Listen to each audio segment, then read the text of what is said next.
termo território, originalmente, ele era usado para designar o território nacional. Então, quando se falava em território, era território nacional. A partir de um determinado momento, mais especificamente a partir da globalização, território passou a ser pensado para designar uma parte dentro do território nacional, um pedaço físico, um espaço físico dentro do território nacional. Mas tem uma característica importante, sempre quando a gente usa a palavra território, seja para o mal, seja para o bem, ele tem que vir adjetivado. Ele implica uma identidade, porque vem originado lá, vem herdado da ideia de território nacional. Quando a gente fala em território nacional, você imediatamente pensa os brasileiros, a língua portuguesa, um modo de vida específico. Então, há uma associação estreita entre a palavra território e a ideia de que é um espaço físico que possui uma identidade específica. Então, pode ser território privado de direitos. Essa é uma identidade. Pode ser território vulnerável, território de exclusão, território de potencialidades, né? Território negro, território do carnaval, território de cultura, quer dizer, território educativo. Se a gente for prestar atenção, a palavra território nunca vem sozinha. Ela está sempre adjetivada, né?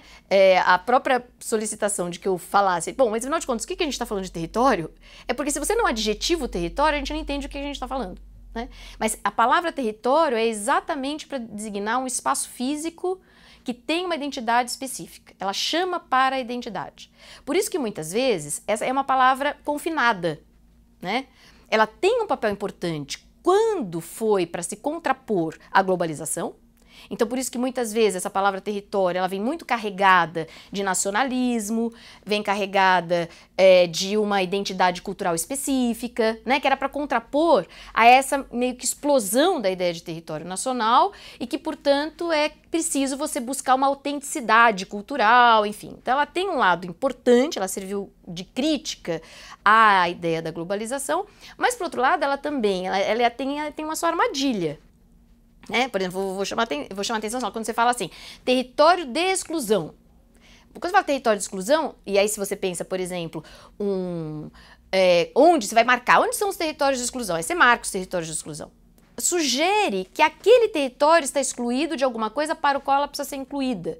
Só que se você for estudar, você vai descobrir que as pessoas que estão ali nesses territórios de exclusão, elas foram expulsas desses territórios que você está chamando de incluído. Então ele não é excluído, ele é resultado daquilo que você quer que aquelas pessoas sejam incluídas. Não, mas elas estavam incluídas, elas foram expulsas. Então tem a ideia de território de exclusão, ou quando você marca o território, você sugere que o problema está ali. Esse é o problema. Você confina o problema. Por um lado, tem um lado bom da questão, e que tem a ver com todas as crises fiscais que a gente vive, nada é por acaso, as coisas estão todas articuladas, né? Quer dizer o seguinte, você não tem dinheiro para política pública, para desenvolver as políticas universais, que era antes, né, quando se pensava em Estado de Direito, se pensava nas políticas universais. Quanto maior a pressão para que houvesse uma redução fiscal, um controle fiscal do Estado, então como é que você direciona o dinheiro de maneira que ele seja aplicado de uma maneira mais potencializada? Você identifica o problema no território, entendeu? Você vai lá, aqui o problema é tal, aqui o problema é tal, aí você direciona o dinheiro especificamente para lá. Então, ou seja, se por um lado tem um aspecto positivo de otimização da política pública, enfim, mesmo quem desenvolve a política pública tem que ter muita clareza das armadilhas que essa palavra carrega, né? Quer dizer, então, por isso que eu sempre faço questão de dizer assim, olha, é muito importante a gente ter o território como mediação, mas ele não pode ser o fim. Leitura de território, ela passa a considerar informações que consigam, ou dinâmicas que nos ajudem a entender justamente qual é a vida desses territórios, que passa por serviços e vida nos territórios, desde escola, onde estão as escolas, onde estão os lugares de encontro de crianças, adolescentes, as organizações, os locais de, ou as instâncias aí de defesa de direitos de crianças e adolescentes, organizações talvez menos formais, tá? Mas que são referência também para as crianças e adolescentes e as suas famílias, mas também diz respeito aí a poder entender qual é a trajetória, qual é a vida quais são as tradições desses territórios e dessas famílias que habitam aqueles territórios. Tem uma experiência, numa das entrevistas que nós fizemos no Distrito Federal, em Ceilândia, que uma das organizações falava de que para eles, só no momento que eles começaram a entender, tá, o quanto aquele território ele tinha aí uma influência forte de migração nordestina, eles começaram a entender a influência da música, ou como essa herência cultural, essa dinâmica cultural teria que ser importante para pensar as próprias atividades dos projetos. Mas no fundo, na realização de exercícios de diagnóstico, o que nós procuramos ver é poder entender qual é a relação de demanda e de vida, de dinâmicas sociais que estão presentes nesses territórios e qual é a oferta.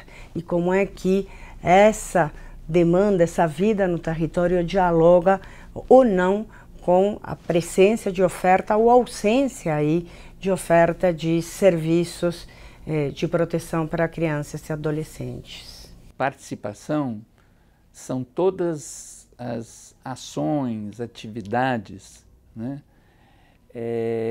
e processos, né, que contribuem para, no caso aqui,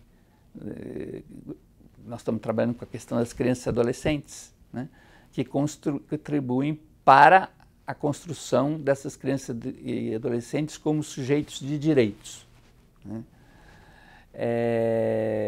Portanto, né, os processos de participação, é claro que eles envolvem, né,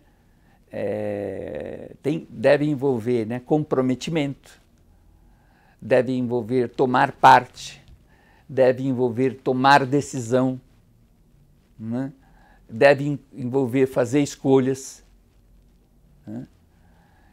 Assim sendo, não são participação aqueles tipos de prática, né, que não promovem essas condições, que na verdade perpetuam o que vem sendo chamado da cultura adultocêntrica, né, ou que reproduzem práticas autoritárias ou tutelares, né, em relação às crianças e adolescentes.